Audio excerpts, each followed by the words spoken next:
was unbelievable. It was unbelievable. It is still unbelievable, the twisted wreckage left by Friday's bombing beneath New York's World Trade Center. And here are the Twin Towers today, quiet, looking normal, but leaving so many questions about Friday's explosion still unanswered. And good morning, everyone. I'm Charles Gibson this morning, just outside the World Trade Center in Lower Manhattan. Joan? And I'm Joan Lennon. It is Monday morning, March 1st. And Charlie, I guess this is a Monday morning, though, like no other there in the financial district. Indeed not, Joan. This was a terrible blow for Wall Street, but because the towers are such a center for the financial markets, those financial markets touch the rest of the nation, indeed affect the entire world. The Twin Towers themselves are shut down today. They're going to be shut down for at least a week.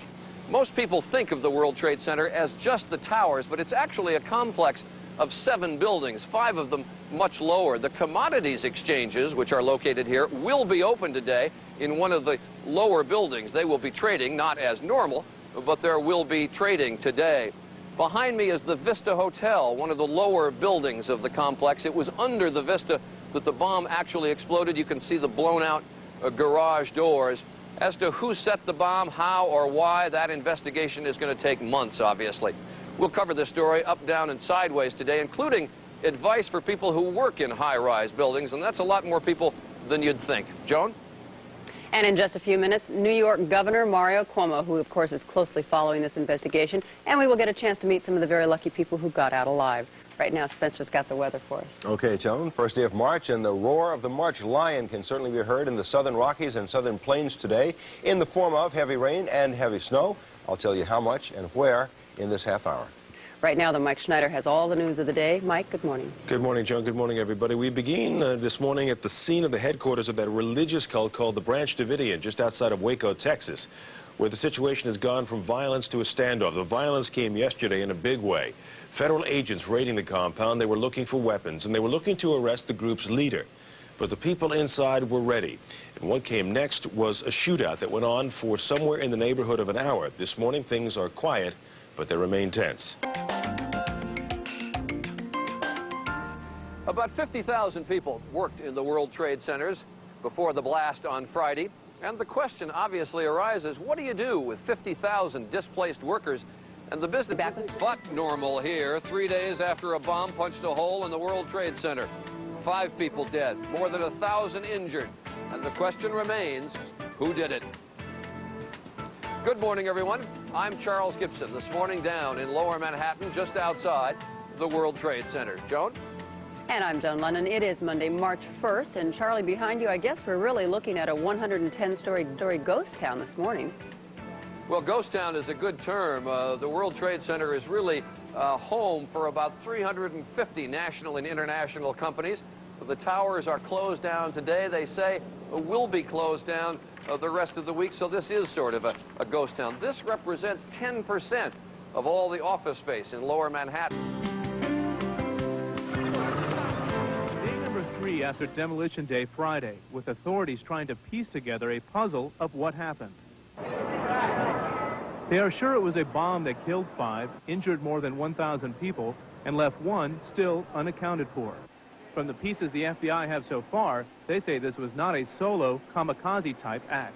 We are not jumping to the conclusion that it is a terrorist incident perpetrated by any particular group, but that is a possibility, and our investigation will look at that possibility very closely. Possibilities, Fox says, a drug cartel, in particular the Medellin cartel, or a guerrilla group. Officials say traces of nitrate were found, indicating TNT or dynamite, and providing a clue why the blast created so much damage.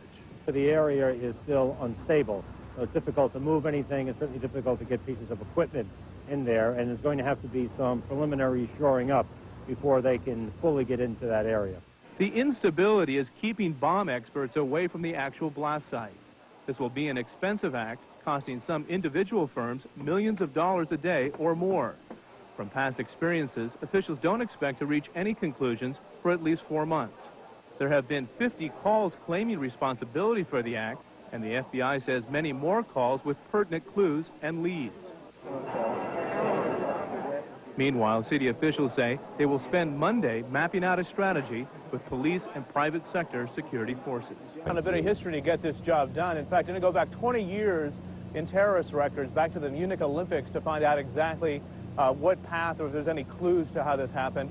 And they're asking companies to go back 2 years to the Kuwaiti situation and beef up your security to that level. That's what the level they would like to see in the financial district from this point forward.